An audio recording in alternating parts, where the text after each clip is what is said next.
Well, hello. Okay, we are going to go into our next training module, which is training number two. We're going to get in a little bit more in depth as far as what you can expect. And in the next training module, we'll go over compensation modules and actual things. And then we're probably later on one of our training modules, we're going to have some interviews with people that are actually in our business, like Jim Fields, who's out there just rocking it. And so that'll be fun. That'll be interesting. And as we progress, we do this, we'll probably even have more training modules, more training videos that deal with real people that are out there making this thing happen. So I'm going to go ahead and I'm going to share my screen. Let's see, share screen. There we go. And then we're going to go to slideshow from the beginning. And so this one is setting goals and what you can expect. So this one won't take too much time. But we're going to start at the very beginning with what we do in training. Now, keep in mind, there's a lot of different things that we can do as far as marketing, what we do. And I'm particularly focused on what we're talking about is bringing on vendors, merchants. And so this is just going to be some old-fashioned marketing, some door knocking. And the reason that we're talking about this one in particular is because it's been done for so many years.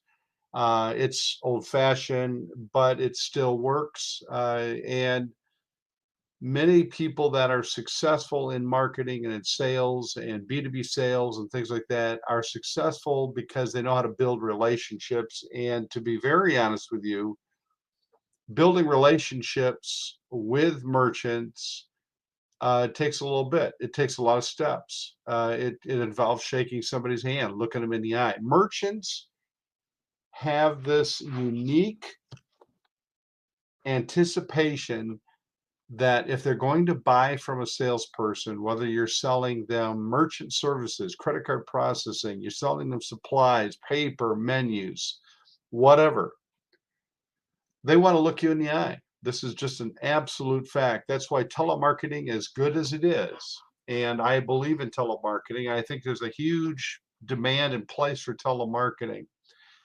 but the merchant can't look you in the eye, and so you have a disadvantage. They can't shake your hand, and they look for that. So that is why we're starting with this methodology, and then we'll go through the numbers. And in later training modules, we'll get into social media, we'll get into telemarketing, we'll get into some of that stuff. But right now, we're going to just start with traditional marketing. So we're going to just start with 20 stops a day. You can do that from 9 o'clock till noon. It doesn't take much. If and once we're done, we're going to have a formula here that you can use for yourself and guide yourself through what kind of results you want. And so that's why this module is important, because it helps you to determine what can I expect.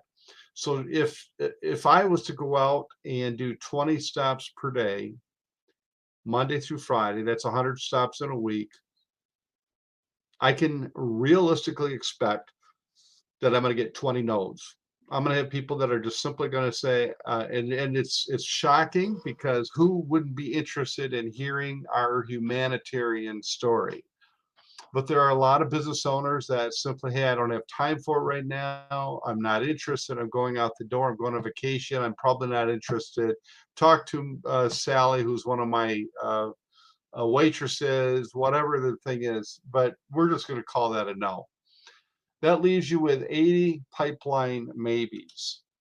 And so it kind of looks like this.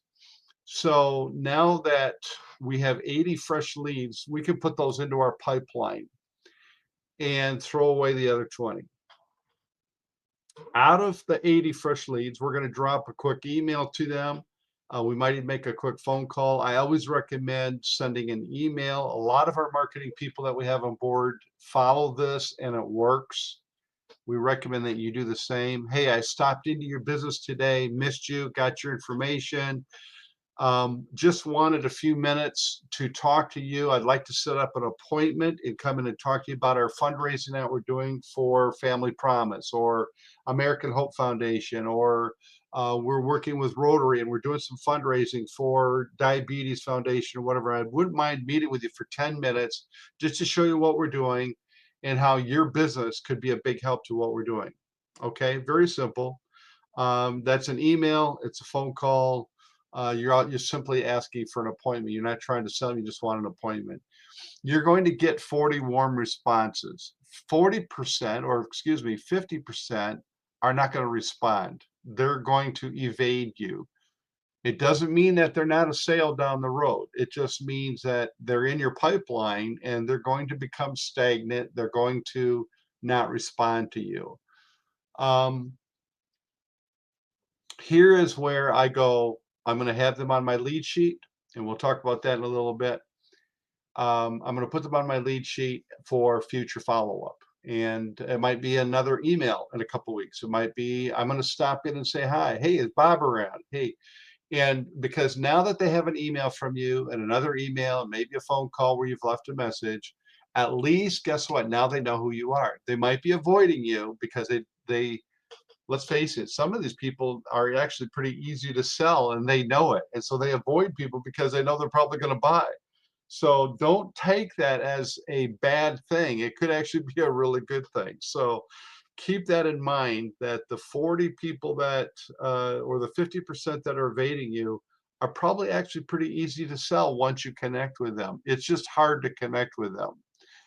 So the 40, now you have 40 warm responses, and you're going to have people that are going to give you all kinds of things. Can you tell me a little bit more? Well, yeah, I can. Is it okay if I send you my one page?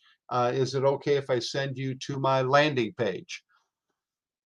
You're going to have all these links as we talked about, so you can send them whatever they want and just say, is it okay if I follow up with you in a couple of days, or even follow up with you tomorrow to see where you're at?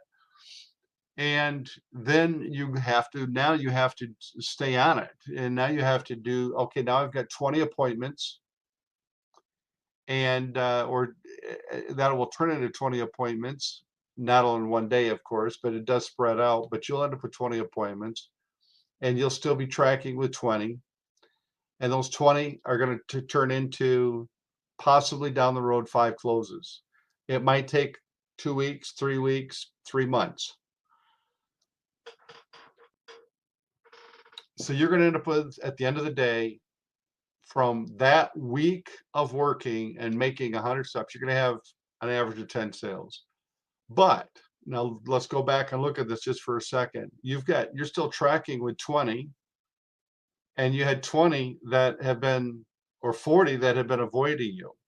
So you've got 60 people out there that potentially can still be in your pipeline that you could be working, sending an email, do a drip campaign, put them into an email campaign and just drip on them and then forget about them. There's all kinds of things that you can do with those leads. But you got 10 sales, and then you go into the next week and you start all over. So here's the formula: 100 stops equals 80 fresh leads per week. And as we just got to talking about, 80 fresh leads turns into 60 that are going to stay in your pipeline with 10 closed deals per week. And that essentially is working from about 9 to noon, or working from 3 to 5 in the afternoon. Pick your days. That's not a full day. To make 20 stops in a day, I can usually do that in 2 to 3 hours. But I do that because I'm working a concentrated area. I'm not just driving all over God's green earth in town. I'm working a concentrated area, and I'm basically hitting every single goal. So remember, everyone is a bit different. Your results are going to differ from someone else's, but it's important to establish your own formula based on what we just talked about. Does that make sense? So your goal is, now I want to do more than 10 sales per week. Fine. Then you're going to work about 4 to 5 hours per day to hit about 40 stops per day. 40 stops is going to generate a lot of business cards. It's going to generate a lot of leads for you. Your pipeline's going to fill up. But let's face it, if you do that every single day, like a habit, and then you spend the last half of your day sending out emails to all these people, that's a full day. That really is. That's a full day. But you're going to have 20 closed deals. And we'll talk about that income in another video here. We'll talk about a compensation plan and all of that. But just think in terms of this formula, 100 stops a week is going to it's going to average out to about 10 sales. Now, if you're really good at what you do and your market conditions are such, you might actually do much better. You may have 15 to 20 sales out of 100. But we want to establish a formula, because you can then use that formula for developing your goals and where you're going. So what's a good lead? Well, a good lead is a business card with an owner's name on it, with his email, phone number, or if I'm talking to a business manager who says the owner is who you need to talk to, and that's Bob, I could give you his email. Here's his email, and email him here. That's a good lead. Or I might get his cell phone. But either way, you want to get the owner's name, and you want to get some of the information above, whether it's an email, cell phone, or both. That's a good lead. And that's a qualified lead for your pipeline. And then working your leads, after I get a lead, every one of my leads gets an email and a follow-up. And then I follow up with a phone call, because now they know who I am. I can actually call them. Hey, is Bob in? Yeah, I was sending him some information. I just want to double check and make sure he got it. Now let me put you through to Bob, and I'll talk to Bob. Bob says, hey, yeah, Dan, yeah, got your information. I haven't had a chance to look at it yet, which is a very typical response. But why don't you give me a couple of days and then follow back up with me? Fair enough. I'll call you in a couple of days. And usually in a couple of days, I'll send them another email.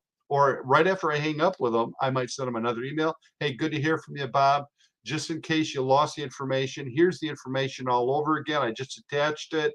I'll follow up with you in a couple of days. So now I'm at least building a relationship. I might even stop in. I might even go, because I'm going to be working in that area tomorrow, right? I'm going to be working that concentrated area where there's about 300 businesses. I might just pop in and say, hi, Bob. I'm going to put him on my hot list and say, hey, did you get the information I emailed? Did you have a chance to look at it?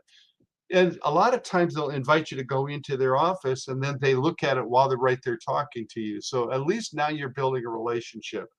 This is always what people follow. These are the follow steps to getting to an appointment. This is what a lead sheet looks like. If you don't have one of these, ask me. We will send one to you. You can print them out as you need them on your computer.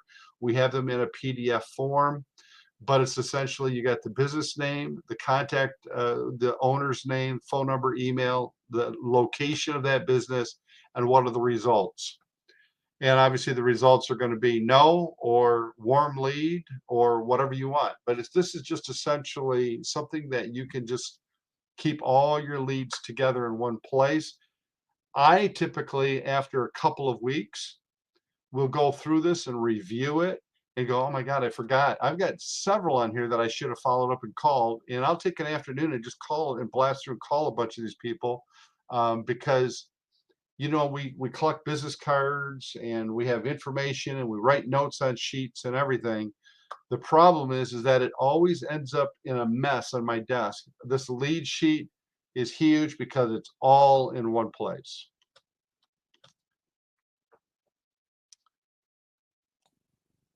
So that is our module number 2. I'm going to give you just a little idea of what I did yesterday, just so you can see. In 2 hours, I worked a community. Got my folder right here. And here is the stack of cards that I did in 2 hours. And I've got to say there's probably close to 20 right here in 2 hours worth of working. So if I could count them real quick, there's 1, 2, 3, 4, 5, 6, 7, 8, 9, 10. Oh yeah, easily 20. Probably closer to 25 cards here. And I didn't talk to anybody. I got business cards. I got the owner's cards. I got their information. On a sheet over here, I have more information from other businesses that didn't have business cards, but I was able to write down the information of the owner and email. So I have that to follow up with. But that kind of gives you an idea. It doesn't take long. You can work an area. The key is, what do you do with this, right? You know, I mean, it's very easy to get placed all over. There's no place to put notes. So these are all going to get onto my lead sheet. I'll just take some time tonight. I'll go through. I'll put them on my lead sheet. I'm going to make little notes. This one's, I'm going to put a star by one where I think this one's really one I want to follow up on. But that's the thing that we need to do. So anyways, that will end this module. We'll see you on the next one.